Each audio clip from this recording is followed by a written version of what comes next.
নমস্কার বন্ধুরা, হিরাস কিচেনের তরফ থেকে আপনাদের সবাইকে জানাই মকর সংক্রান্তির অনেক অনেক শুভেচ্ছা এবং অভিনন্দন। সংক্রান্তি তো এসে গেছে, আর সংক্রান্তিতে পিঠা পায়েস হবে না সেটা তো হতেই পারে না।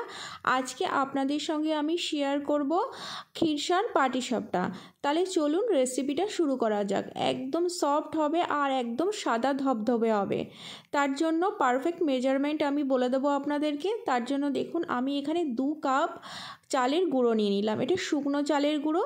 আর ঠিক একই মেজারমেন্ট কাপের 1 কাপ ময়দা আর 1/4 কাপ মিল্ক পাউডার। এটা আপনারা স্কিপ করতে পারেন, দিলে কিন্তু স্বাদটা অনেক ভালো হয়। আর 1 চুটকি এখানে লবণ, আর দিলাম 1 কাপ চিনি। এখন আমি অল্প অল্প করে জল মিশিয়ে ব্যাটারটাকে বানিয়ে নেব। একবারে বেশি জল দেবেন না, অল্প অল্প করে জল দেবেন আর সুন্দর করে এইভাবে আস্তে আস্তে মেশাতে থাকবেন। আমি আরও 1 কাপ জল দিয়ে দিলাম।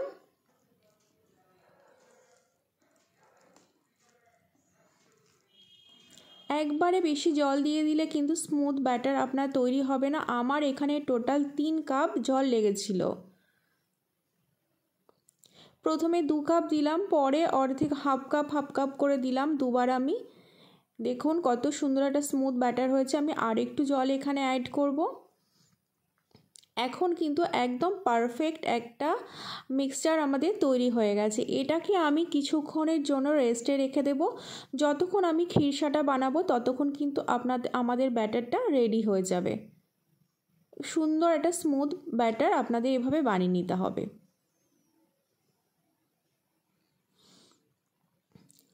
আমি এখানে ক্ষীরসাটা বানানোর জন্য কড়াই নিয়ে নিয়েছি। কড়াইতে আমি এখানে 1 লিটার দুধ নিয়ে নিলাম। দুধটাকে আমি সুন্দর করে জাল করে নেব, আর বারবার নেড়ে জাল করবেন, কারণ আমি এখানে ফুল ফ্যাট মিল্ক নিয়েছি, অনেক সময় নিচে ধরে যেতে পারে। আর এখান থেকে আমি 2 হাতা মতন দুধ তুলে রাখবো। আমি আপনাদেরকে জানাবো এই দুধটা দিয়ে আমি কি করব। এরকম নেড়ে চেড়ে কিন্তু, আর সাইডে যে শর্টটা পড়বে সেই শর্টটাও কিন্তু বারবার আমরা দুধের মধ্যে এইভাবে মিশিয়ে দেবো, তাহলে কিন্তু ক্ষীরসাটা তাড়াতাড়ি তৈরি হবে। আর যে দুধটা আমরা তুলে রেখেছিলাম সেই দুধের মধ্যে আমি 2 চামচ চালের গুঁড়ো মিশিয়ে নিয়েছি। মিশিয়ে কিন্তু তারপরে আমি এইভাবে দিয়ে দেব। আর অবশ্যই দুধটা কিন্তু গরম অবস্থায় দেবেন না, দুধটা একটু ঠান্ডা করে তারপরে চালের গুঁড়োটা মেশাবেন। চালের গুঁড়োটা মেশানোর পরে কিন্তু অনবরত নেড়ে যেতে হবে। আর আমি এখানে 4 চামচ মিল্ক পাউডারটা দিলাম। মিল্ক পাউডারটা দিলে ক্ষীরসাটা তাড়াতাড়ি হয়ে যায়। মিল্ক পাউডারটা দিয়েও আমি খুব সুন্দর করে মিশিয়ে নেব, যাতে দলা বেঁধে না যায়। দেখতেই পাচ্ছেন কতটা ঘন আমাদের ক্ষীরসা তৈরি হয়ে গেছে। এটা কিন্তু সাইডের, আমি বারবার বলছি, সাইডের যে শর্টটা জমা হয় সেটা বারবার এইভাবে সরিয়ে দুধের মধ্যে অ্যাড করে দেবেন। স্বাদও অনেক গুণ বেড়ে যায় আর তাড়াতাড়ি ক্ষীরসাটা আমাদের তৈরি হয়ে যাবে। দেখতেই পাচ্ছেন কতটা ঘন হয়ে গেছে আর কতটা কমে গেছে। এখন এখানে আপনারা চিনিও অ্যাড করতে পারেন আর গুড়ও অ্যাড করতে পারেন। আমি এখানে খেজুরের গুড় অ্যাড করেছি। পিঠা পায়েস মানেই তো খেজুরের গুড়, আমরা প্রত্যেকেই জানি। তার জন্য খেজুরের গুড়টাই আমি অ্যাড করলাম। মিষ্টিটা আপনারা যে যেমন খান সেরকমই অ্যাড করবেন। আর গুড়টা কিন্তু একদম শেষ পর্যায়ে অ্যাড করবেন। ভালো করে দেখুন আমি মিশিয়ে নিয়েছি গুড়টা। এরপরে আর একটু সামান্য ঘন করে নেব।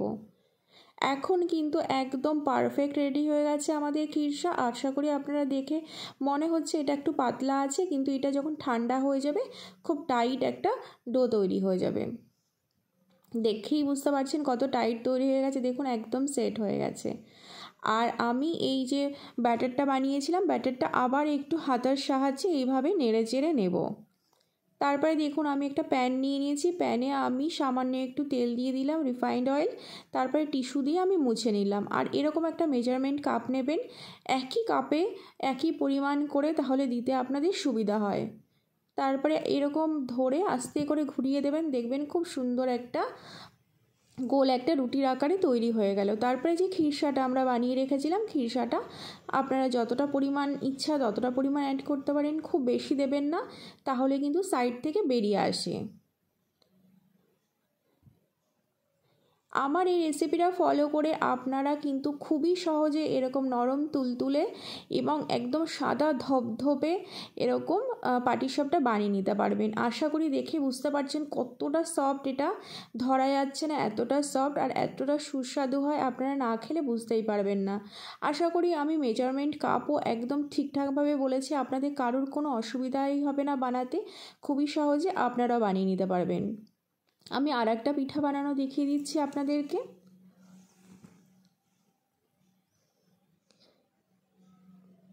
একইভাবে আমি ওরকমভাবে দিয়ে দিলাম, একটা রুটির আকারে বানিয়ে নিলাম। তারপরে ওপরটা যখন একদম শুকিয়ে আসবে, তারপরে আমি ওপরে খিরসাটা দিয়ে এটাকে আস্তে আস্তে ফোল্ড করে নেব। ফোল্ড করে দেওয়ার পরে একটু চেপে চেপে আমি এপিট ওপিট করে এটাকে নেড়েচেড়ে ভেজে নেব। দেখতেই পাচ্ছেন কত সহজে পিঠাটা উঠে আসছে, আর কিন্তু তার জন্য কিন্তু পিঠাটা শক্ত হয়নি, পিঠাটাও কিন্তু একদম নরম তুলতুলে। এভাবে চেপে চেপে একটু ভেজে নেব, তারপরে আমি তুলে নেব পিঠাটা।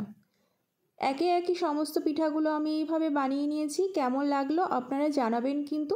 যদি ভালো লেগে থাকে তাহলে আমার চ্যানেলটিকে অবশ্যই সাবস্ক্রাইব করে দেবেন, আর পাশে থাকা বেল বাটনটি অবশ্যই প্রেস করবেন, তাহলে যখনই আমি নতুন ভিডিও পোস্ট করব আপনাদের কাছে খুবই সহজে নোটিফিকেশান পৌঁছে যাবে। তাহলে আপনারাও আমার রেসিপিটা দেখে একদম পারফেক্ট পাটিসাপটা বানিয়ে ফেলুন। নমস্কার, ভালো থাকবেন, সুস্থ থাকবেন।